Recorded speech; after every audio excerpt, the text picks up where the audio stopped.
Well, yeah, I mean, right now, I think what you're seeing from OPEC Plus, they like to say that they're proactive, right? You saw them in October.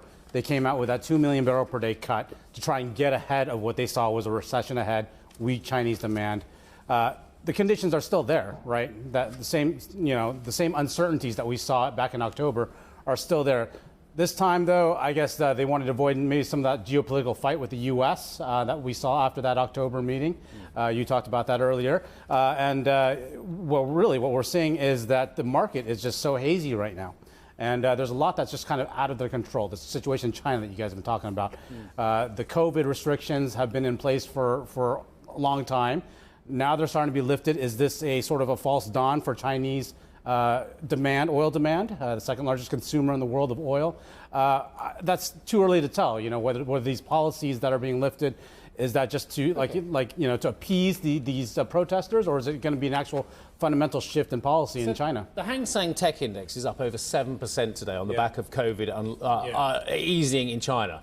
The Brent crude market is 0.3% higher as we speak as well. That is not the bang for the buck that the Saudis and other producers would have liked from an unlocking of COVID. Is it just that the likes of Goldman's, the likes of JP Morgan, the likes of the vast number of the hedge fund community, they've just completely misread the market?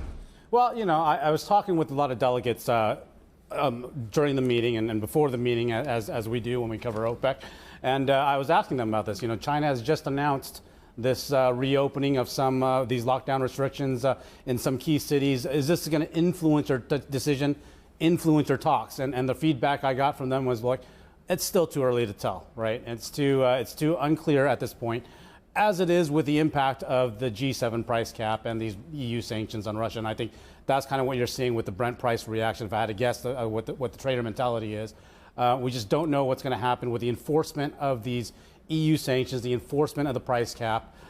You've heard Russia say that they're not going to comply with it. They've been accumulating this shadow tanker fleet to try and get around these sanctions and this price cap. How much will China and India be able to absorb of these flows that have been going to Europe? You know, maybe only half of what's been going to Europe. So can I just jump in about this shadow fleet? So we've got time here, haven't we? It's kind of a bit over. There's always been a fleet of vehicles out there on the seas that are for hire that don't abide by Western insurance rules. We know this as well. So it's always been a bit of the Wild West. They haven't just suddenly purchased 100 boats, have they? No, but we are seeing some transactions that are happening, in this shadow industry, and they're building this fleet.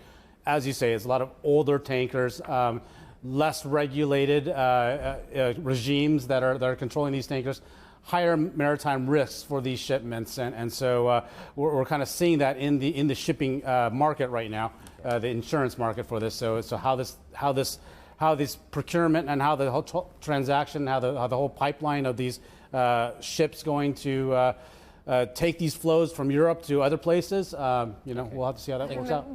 Hi, I'm Joanna Bersecci, and thank you for watching. You can check out more of our videos by clicking on the boxes on the screen.